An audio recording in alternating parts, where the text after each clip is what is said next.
Bismillah, alhamdulillah, wassalatu wassalamu ala rasulillah Muhammad ibni Abdillah wa ala alihi wa ashabihi wa mawalah wa la hawla wa la quwwata illa billah. Rabbana la ilma lana illa ma 'allamtana innaka antal alimul hakim.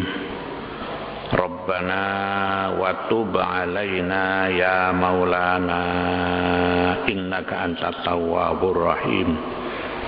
Amma ba'du. Al-Fatihah.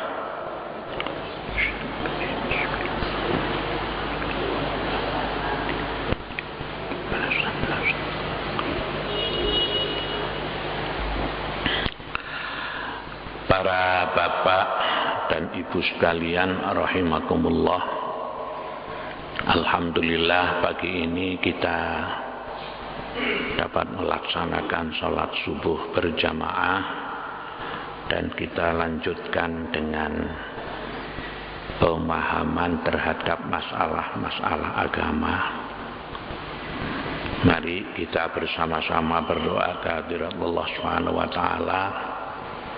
Mudah-mudahan kita tetap diberikan iman, tetap diberikan kesehatan lahir dan batin, tetap dapat melaksanakan semua perintah-perintah Allah dan meninggalkan semua larangan-larangan Allah Subhanahu wa taala, dan kita nanti hidup di dunia ini diakhiri dengan kehidupan yang husnul khatimah, amin ya. Para bapak dan ibu sekalian, mulai pagi ini saya ingin menyampaikan salah satu daripada ajaran Islam yang disebut dengan hak-hak asasi manusia. Bagaimana hak-hak asasi manusia itu menurut Al-Quran dan Sunnah Rasulullah Sallallahu Alaihi Wasallam. Sudah barang tentu kita sering mendengar ya kata-kata hak-hak asasi manusia. Malah di negara kita ini ada satu komisi namanya Komnas HAM ya, Komisi Nasional Hak-Hak Asasi Manusia. Malah lembaga ini sampai di tingkat internasional ya. Ada komisi hak-hak asasi manusia yang sifatnya itu internasional di bawah lindungan PBB. Nah, sekarang kita memahami hak-hak asasi manusia ini dari segi agama Islam ya. Apa hak-hak asasi manusia itu? Hak asasi manusia itu adalah hak-hak dasar yang dimiliki manusia ya, yang tidak bisa diganggu oleh yang lain. Itu namanya hak asasi. Jadi setiap orang itu pasti mempunyai hak asasi ya. Jadi satu hak yang dimiliki oleh setiap orang yang tidak bisa diganggu oleh orang lain. Nah, hak asasi manusia itu ada bermacam-macam ya. Ini nanti kita beberkan berdasarkan Al-Quran dan As-Sunnah ya. Yang pertama, manusia itu mempunyai hak asasi yang namanya hak hidup. Nah, semua orang ini punya hak hidup. Kemudian yang kedua adalah hak kemerdekaan, ya. Kemerdekaan atau kebebasan. Karena itu manusia itu tidak bisa dipaksa, memaksa kepada orang, ya. Itu namanya adalah perbuatan zalim, ya. Hak kemerdekaan ini juga nanti ada bermacam-macam. Ada namanya kemerdekaan beragama, ada kemerdekaan politik, ya, ada kemerdekaan berusaha, macam-macam, ya. Ya, itu kemerdekaan, termasuk kemerdekaan untuk menentukan pasangan hidup. Nah, itu adalah hak asasi, ya. Artinya tidak bisa orang itu memaksakan seseorang itu untuk nikah dengan orang di mana dia tidak senang. Itu namanya melanggar hak-hak asasi manusia, ya. Kemudian ada lagi yang namanya hak berilmu. Nah, ilmu itu kan bermacam-macam, ya. Kita ini diberikan hak asasi untuk mempelajari berbagai macam ini hak asasi. Sampai mau mempelajari tentang masalah terorisme, ya, silakan. Tidak bisa orang akan menghalang-halangi orang untuk mempelajari tentang masalah terorisme, ya. Nah, tentang masalah apa? Mempelajari tentang masalah bom, ya, silakan mempelajari, ya. Nah. Kemudian hak asasi manusia yang berikutnya adalah hak kehormatan diri. Setiap kita ini punya hak kehormatan diri. Jadi semua orang itu mempunyai hak, ya, mempunyai hak kehormatan diri. Karena itu maka mencaci maki orang itu kan tidak boleh, ya. Menghina orang, nah, itu juga tidak boleh. Itu namanya melanggar hak-hak asasi manusia. Kemudian hak untuk memiliki sesuatu itu haknya, ya. Kita mau memiliki apa, ya, memiliki rumah, tanah, kebun, mobil, ya, itu hak asasi, ya. Jadi semua hak-hak asasi manusia ini sudah diatur di dalam Al-Quran dan Sunnah Rasulullah SAW. Jadi supaya kita ini tidak hanya sekedar mendengar saja hak-hak asasi manusia, tapi kita juga paham apa sebenarnya hak-hak asasi manusia itu dan apa yang ada di dalamnya. Yang pertama, manusia ini mempunyai hak asasi yang namanya hak hidup, ya. Kita ini punya hak hidup, ya. Karena itu misalnya segala apa saja perbuatan yang dapat mengganggu hidup, ya, apalagi menghilangkan hidup manusia, itu namanya adalah bertentangan dengan hak-hak asasi manusia, ya.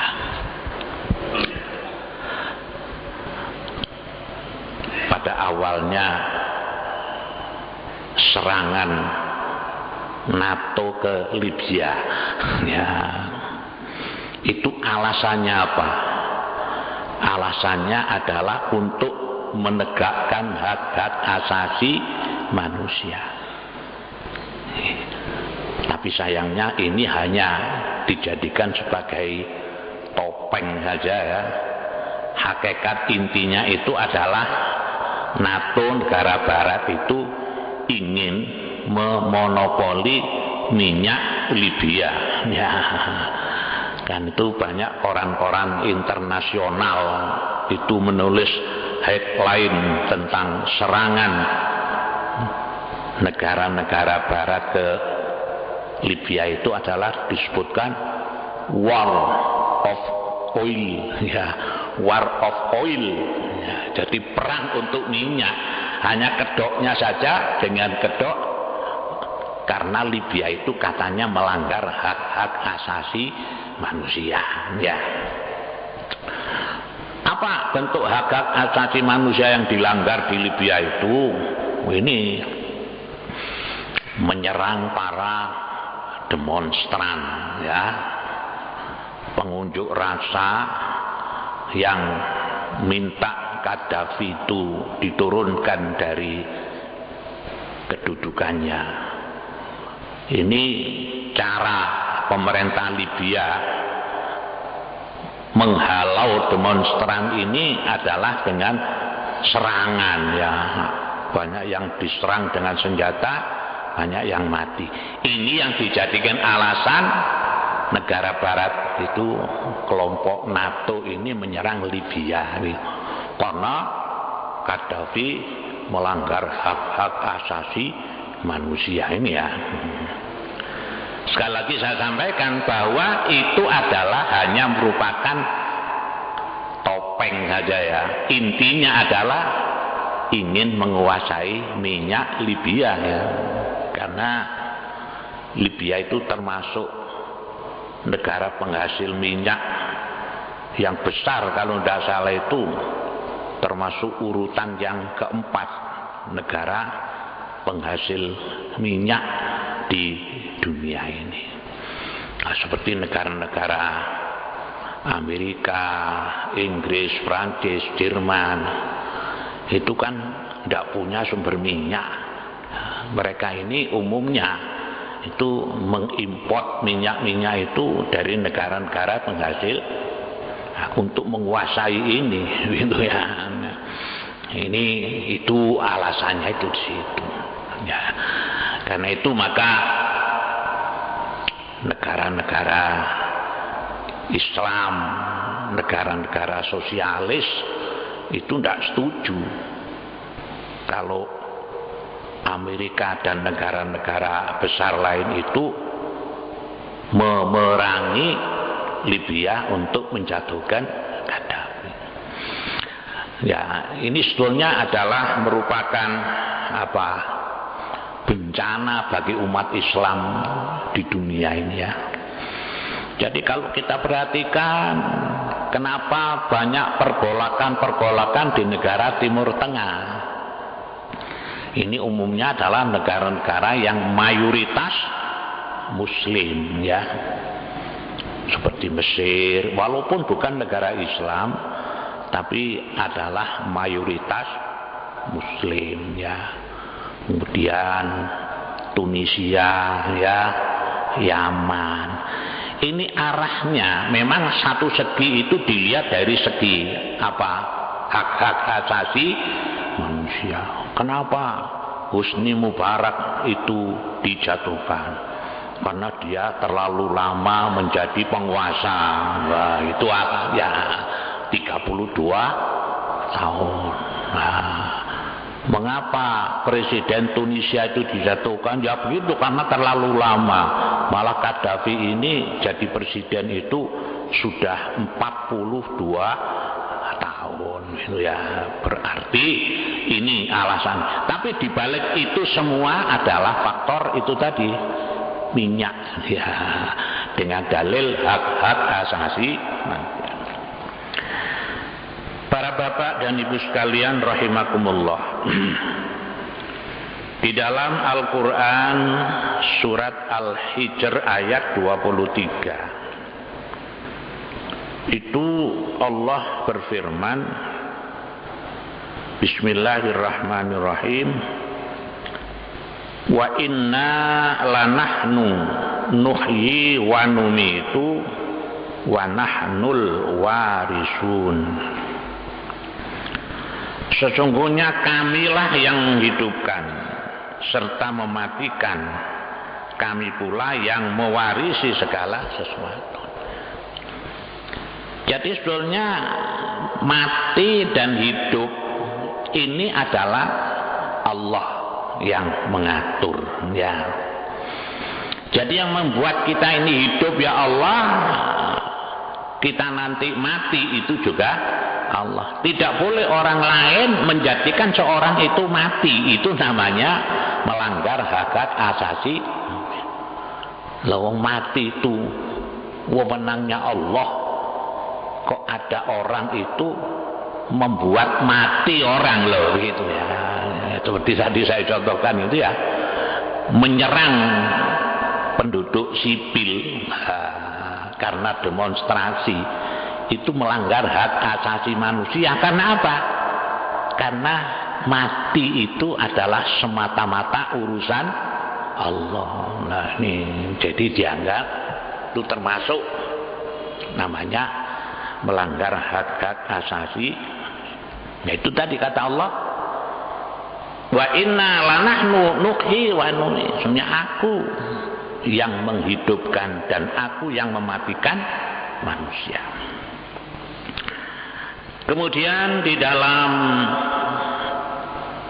surat yang lain, yaitu di dalam surat An-Najmi ayat 44, Allah berfirman, wa annahu huwa amata wa ahya. Bahwasannya dialah yang mematikan dan menghidupkan. Jadi hidup mati itu adalah wewenang Allah, ya. Karena itu segala macam bentuk mematikan orang itu namanya melanggar hak asasi manusia. Jadi misalnya seorang membunuh orang, ya, membunuh orang. Ini membunuh orang itu adalah termasuk melanggar hak asasi manusia. Karena itu maka menurut Al-Quran, kalau orang itu membunuh orang dengan yang disebut dengan pembunuhan amdun mahdun, pembunuhan berencana disengaja, maka itu hukumannya adalah hukuman mati. Nah, ya, itu hukuman mati. Kemudian di dalam Al-Quran surat Al-Baqarah ayat 179 itu Allah berfirman, walakum fil qisasi hayatun, dan bagimu semua dengan adanya hukum pembalasan bunuh atau kisos itu merupakan kehidupan, ya.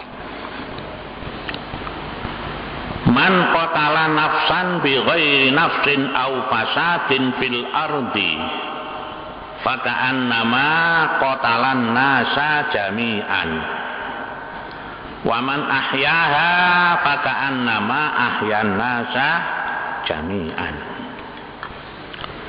Barang siapa membunuh sesuatu jiwa bukan karena balasan bunuh atau karena maksud mengadakan kekacauan di atas bumi, maka ia seolah-olah membunuh seluruh manusia. Dan barang siapa yang menghidupkan jiwa tadi, maka ia seolah-olah menghidupi seluruh manusia. Jadi segala macam bentuk menghilangkan nyawa orang, ya, bi ghairi hakim, tanpa prosedur hukum yang benar, itu di dalam Islam kan termasuk dosa besar ya, dan itu namanya melanggar hak-hak asasi manusia. Misalnya sekarang menggugurkan kandungan, gitu ya. Bagaimana hukumnya menggugurkan kandungan? Itu memang para ulama itu berbeda pendapat ya. Ada yang mengatakan menggugurkan kandungan itu qabla nafkhir ruh, kalau sebelum dipasangnya roh, artinya sebelum umur 4 bulan 10 hari, mengatakan boleh ya. Tapi kalau setelah umur 4 bulan 10 hari menggugurkan kandungan itu haram. Tetapi mayoritas ulama atau jumhurul ulama itu mengatakan bahwa pengguguran kandungan itu mutlak haram ya, berapapun umurnya. Karena apa? Katakan sekarang kandungan baru berumur 1 bulan digugurkan, itu termasuk perbuatan dosa besar. Kenapa? 1 bulan itu kan nanti masih tumbuh ya, 2 bulan, 3 bulan, 4 bulan diberi nyawa, nah, kan tumbuh. Jadi berarti ini adalah merupakan bibit manusia. Nah itu kadang-kadang orang itu kok gampang sekali menggugurkan kandungan ya. Padahal itu termasuk qatlun nafsi, itu termasuk membunuh ya, walaupun belum ada nyawanya. Ada orang mengatakan, wis aku tak tuku jamu ae ya, supaya apa? Supaya ndak sido meteng dia dicuamoni sampai apa ambiar. Nah, seakan-akan itu biasa, tapi sebetulnya itu di satu sisi itu disebut adalah sama dengan membunuh, karena itu adalah bibit manusia, calon manusia. Nah, boleh menggugurkan kandungan itu hanya dalam keadaan darurat ya. Jadi misalnya ada seorang perempuan hamil, menurut pemeriksaan dokter, kalau nanti ibu ini melahirkan terancam jiwanya, gitu ya. Kalau nanti sampai melahirkan terancam jiwanya, lah ini baru dihadapkan 2 pilihan, digugurkan apa melahirkan. Itu kalau di dalam istilah usul fikih itu ada namanya harus memilih mana yang lebih ringan, akhafud dororoini ya, milih yang lebih ringan. Jadi ini boleh digugurkan untuk menyelamatkan jiwa ibunya. Tapi kalau masalahnya apa digugurkan, alah ya apa anakku isih cilik, sik nyusu, tapi sono maneh. Loh, misalnya, kalau itu bukan jadi alasan itu namanya. Ya apa kok iso kan? Ya sembuh. Lah sing salah sapa? Ya. Lah ya. Nah, itu jadi itu termasuk namanya hak-hak asasi manusia ya. Membunuh orang ya. Tapi membunuh itu ada juga yang disebut dengan membunuh tetapi benar, itu namanya qatala nafsan bihaqqin ya. Siapa contohnya membunuh dengan benar itu? Membunuh tapi tidak salah karena melaksanakan hukum ya. Misalnya sekarang seorang ditunjuk jadi petugas eksekusi yang disebut dengan eksekutor ya. Ini misalnya seperti dulu Imam Samudra Amrozi itu ya, itu kan dihukum bunuh. Nah, itu kan ada pasukan yang namanya pasukan tembak ya, menembak. Ini yang menembak ini kan membunuh namanya ya. Tetapi itu dibenarkan, dia tidak berdosa. Karena apa? Karena melaksanakan hukuman, melaksanakan hukum ya. Jadi kalau di negara-negara Islam yang benar-benar menjalankan hukum Islam ya, seperti di Saudi Arabia, ini kalau membunuh yang disebut dengan amdun mahdun, jadi membunuh ya hukumannya juga dibunuh. Karena itu di Jeddah itu kan ada namanya Masjid Qisas ya, Masjid Qisas. Itu saya sendiri juga tak tahu itu, katanya orang-orang yang pernah mengikuti. Jadi Masjid Qisas ini memang khusus untuk mengeksekusi orang-orang yang melanggar hukum ya. Jadi misalnya orang terkena hukuman mati, ya di situ tempatnya ya. Ini kalau dulu kan hukuman mati itu digantung ya. Tapi sekarang katanya tidak digantung ya, ya. Ada yang mengatakan itu ditembak, ada yang katakan katanya itu hanya disuntik kemudian mati begitu ya. Jadi disuntik saja langsung mati, begitu mati langsung dibawa ambulan ke rumah sakit, diotopsi ini sudah mati apa belum. Itu sekarang kan begitu. Tapi itu memang artinya dilaksanakan di depan masjid pada waktu orang-orang mau pulang dari Jumatan, disaksikan orang banyak ya. Itu misalnya lagi orang mencuri juga begitu kan. Mencuri itu kalau yang dicuri itu sudah sampai pada batas yang ditentukan ya, itu berapa real atau berapa dolar atau berapa rupiah itu ya, kan ada batasnya. Kalau zakat itu nisab. Nah, orang mencuri itu juga begitu ya. Kalau sudah yang dicuri itu sampai pada batas yang ditentukan, maka dipotong tangannya yang kanan ya. Ini tangan itu kan panjang ya, tapi yang dipotong itu adalah pergelangan tangan. Nah, tapi juga dilihat motifnya mencuri itu apa kan gitu loh. Jadi ada beberapa penelitian. Kenapa orang ini sampai mencuri? Loh, kenapa begini? Dulu pada zaman Sayyidina Umar radhiyallahu an itu pernah ada orang mencuri ya.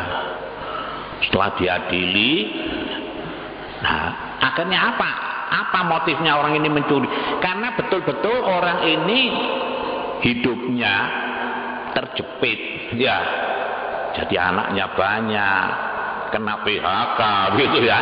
Akhirnya tidak bisa jadi sudah tidak bisa mencari nafkah.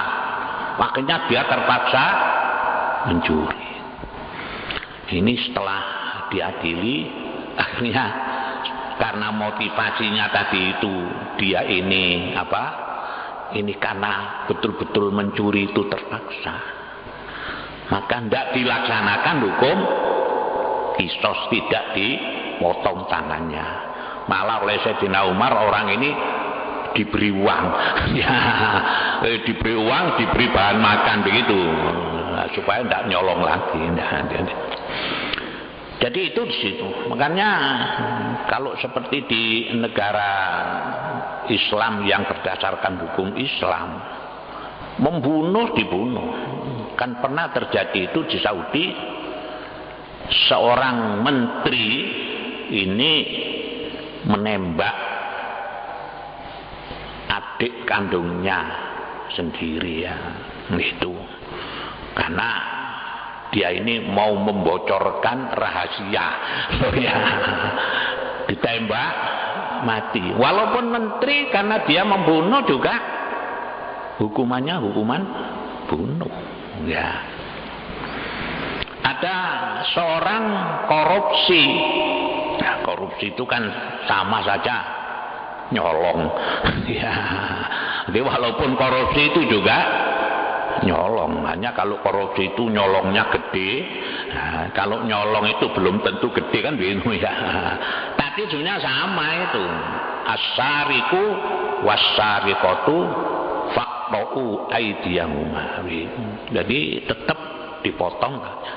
Jadi ada menteri korupsi diadili, ya karena sudah sampai pada batasnya, ya dipotong tangannya. Ya.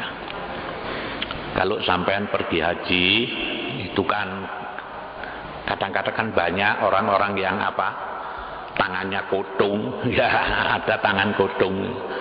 Itu mungkin, ya itu mungkin itu karena dulu pernah nyolong dan dihukum, ya dihukum dipotong tangan. Kalau setelah dipotong tangan nggak kapok, nyolong lagi, ya ganti yang dipotong. Kakinya yang kiri, kok masih nyolong lagi, ya ganti tangannya yang kiri. Kok masih nyolong lagi, ya kakinya yang kanan. Jadi habis sudah. Ya, tapi jarang yang terjadi begitu. Umumnya kalau sudah dipotong tangannya itu sudah kapok, ya umumnya begitu. Nah, kalau di Indonesia sini ini masih banyak residivis, pencuri keluar dari penjara dapat seminggu ditangkap lagi. Kenapa? Nyolong lagi lah gitu ya. Ya kita kalau berbicara penjara di negara kita ini memang ceritanya macam-macam ya, ceritanya macam-macam. Jadi misalnya saja, kenapa sudah dihukum di penjara kok masih bisa menjalankan perdagangan narkoba? Loh kan kita ya. Nah, yang baru-baru yang terpegang itu kan jadi sebenarnya pelaku-pelaku perdagangan narkoba yang besar itu malah justru di Nusa Kambangan. Jadi orang di penjara masih bisa melaksanakan transaksi penjualan. Ya kalau yang kita lihat sering terungkap di media itu kan orang di penjara masih bisa keluar masuk penjara asalkan punya uang. Oh ya, yang penting itu uang, bayar uang keluar bebas. Nah jadi seperti pembunuhan itu kan ada namanya amdun mahdun, ada khotoun mahdun. Jadi kalau khotoun mahdun itu pembunuhan tapi tidak disengaja. Ini tidak dibunuh tapi ada denda. Nah, karena itu di dalam fikih itu ada bahasan khusus yang mengatur masalah ini yang disebut dengan al-jinayah ya. Jadi al-jinayah itu peraturan tentang masalah apa kriminal ya, pidana. Nah, itu jadi tidak sama.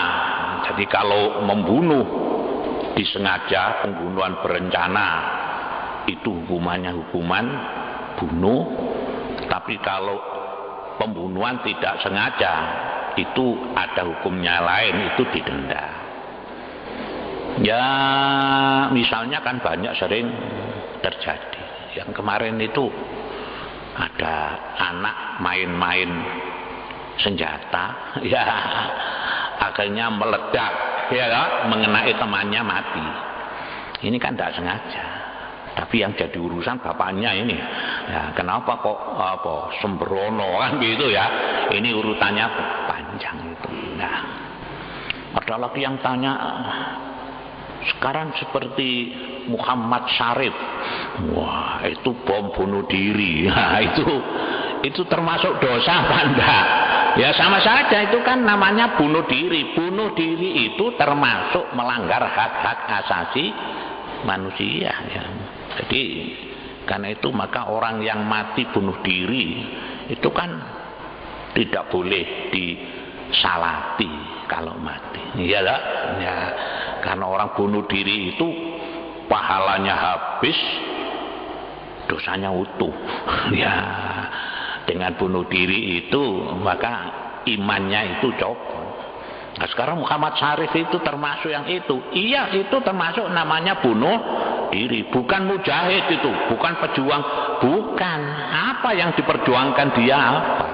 Ya, ya. Itu namanya teroris, ya loh. Kan menjadikan celakanya orang banyak, ya. Jadi begitulah para bapak dan ibu sekalian, tahap pertama kita pelajari tentang masalah yang disebut hak asasi manusia. Yang pertama adalah hak hidup. Ya, itu seperti yang diungkapkan oleh Allah di dalam Al-Quran tadi ya.